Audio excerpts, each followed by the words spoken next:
As a little girl, growing up in a farm just outside of Nairobi, Kenya, I spent a lot of time wondering about the world outside. I spent my weekends watching TV and listening to music. I watched old 60s movies on school nights when I was supposed to be asleep. And I read a lot of books. I mean, a lot of books. I devoured media because I was thirsty to understand the world outside the confines of my otherwise simple, comfortable, and incredibly joyful upbringing. So it was no surprise that everything I knew about America, I knew from media. And this was before social media, so the variety of images I had of the United States was limited to what movies wanted me, an outsider, to know about this land of the free and home of the brave. I watched movies about American high schools in particular, and I found them absolutely fascinating. And I learned a lot. For example, I learned that in America you could walk out of classes before teachers dismissed you, just as long as the bell had rang. And I thought to myself, indeed this is the land of the free and the home of the brave. Because that kind of behavior wouldn't fly where I'm from. In America, becoming homecoming king and homecoming queen was a big deal, but I never understood where home was or where people had gone enough to be coming. I also learned that in America, everyone was always looking for a prom date, and that if you dropped your books and someone picked them up for you and gazed into your eyes, then at the end of the year, they would become your prom date. To date, I find it utterly impressive that the content was that consistent across the board. You watched Mean Girls, and it was like you had watched everything.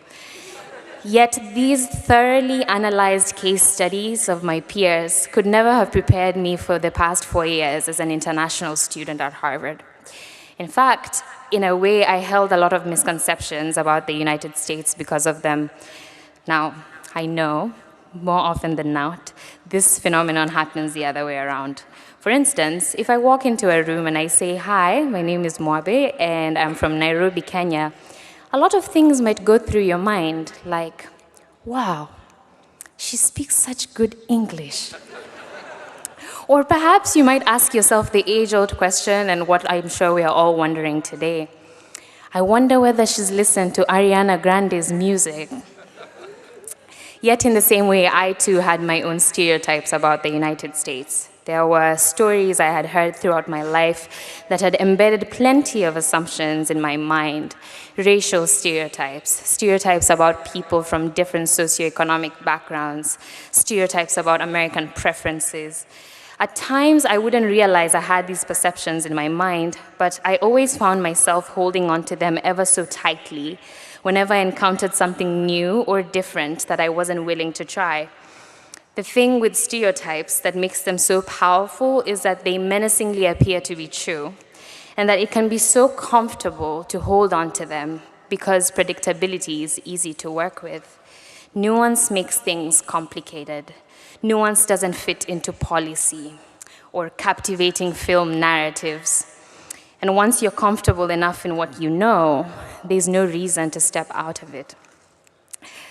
I have always been fascinated by people, cultures, history, why we think the way we think based on where we grew up or our experiences. And it was this fascination that led me to the anthropology department. I was excited at the prospect of a concentration where, for the most part, I got to observe people and theorize about why they do what they do.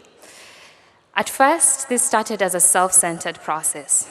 In the midst of my debilitating homesickness and reluctance to adjust, I needed an excuse to get out of having to engage with this new country and its people by delving deeper to understand myself, my roots, and my culture.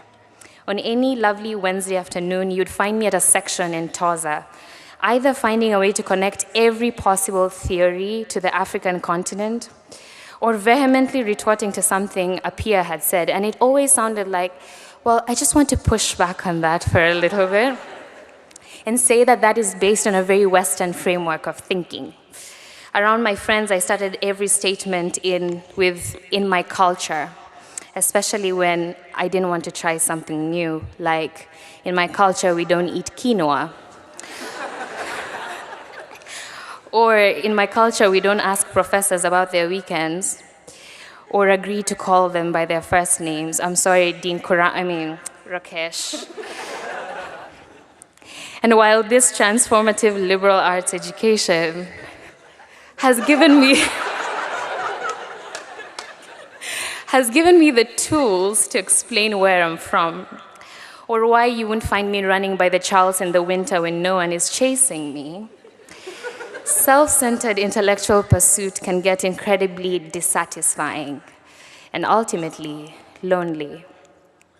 And so I began observing Americans instead.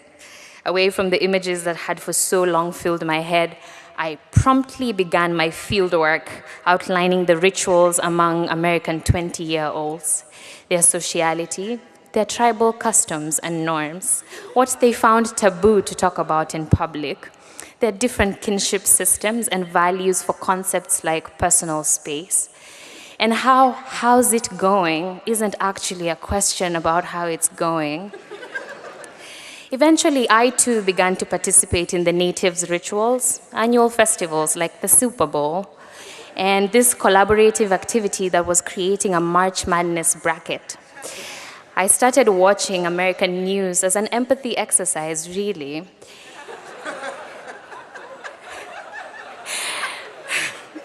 And slowly but surely, my eyes began to open to certain realities about the American experience through the lens of Harvard class of 2019 that Bring It On 1, 2, and 3 could never have taught me, not even in a million years. There were experiences that brought us together as a community and reminded me of the universality of our experiences. It was in the looks of awe and amazement and chagrin for some, when we witnessed Adam's house rise like a phoenix from the ashes, blessing us with what had to be the greatest housing video of all time. Go Adams. It was in your faces every time you worried about the inequalities of your education system. It was in your pain when another unarmed Black man was shot. It was in the face of an understaffed homeless shelter and an increasingly gentrifying town.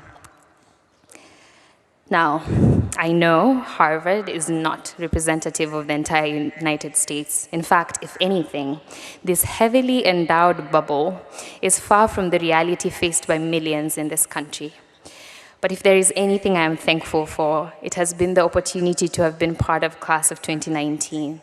A class of strong, talented, beautiful, smart, ambitious young people who have shared with me little snippets of where they're from and where they hope to go.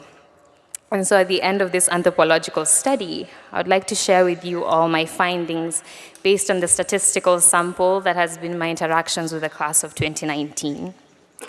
The most important of them being that people are people, and joy is joy, and pain is pain everywhere.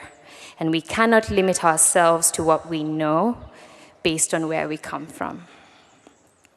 In the same vein, let it not be that this Harvard experience becomes our culture, if you will, that we get so attached to bleeding this crimson blood that we are so unwilling to step out and be challenged to learn something new or presently engage when we encounter something or someone different. Statistically speaking, those who have left these grounds have had a palpable impact in the world. Those who have gone ahead of us have disrupted culture, transformed global politics, revolutionized economies, and we will most probably go ahead and do equally significant things, if not more. But these accolades, these achievements, do not make us any better, our lives any more valuable, our joy any more valid, our anger any more justified than the man across the street for whom every dollar counts. And this is in no way meant to devalue our worth. If anything, it takes away this pressure that we need to prove a point to the world, that we need to prove that we went to Harvard and did enough with this opportunity. Class of 2019, you graduate from Harvard, but you're worth so much more in and of yourself.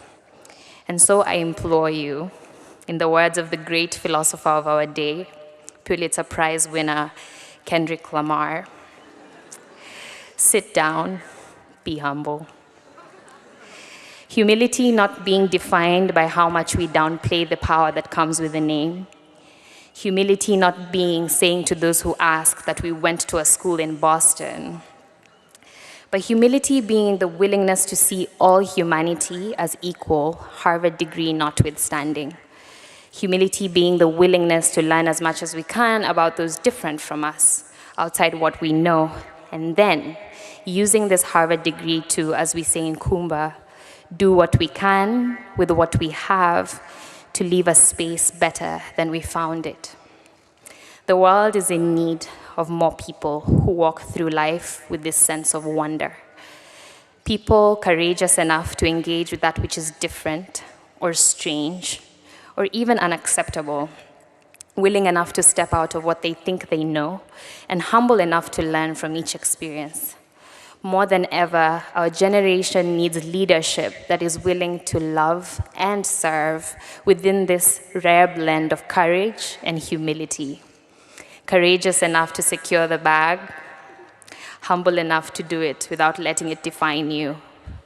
It is my hope, class of 2019, that it shall be said of us that we embodied this in the years to come. Thank you, and congratulations.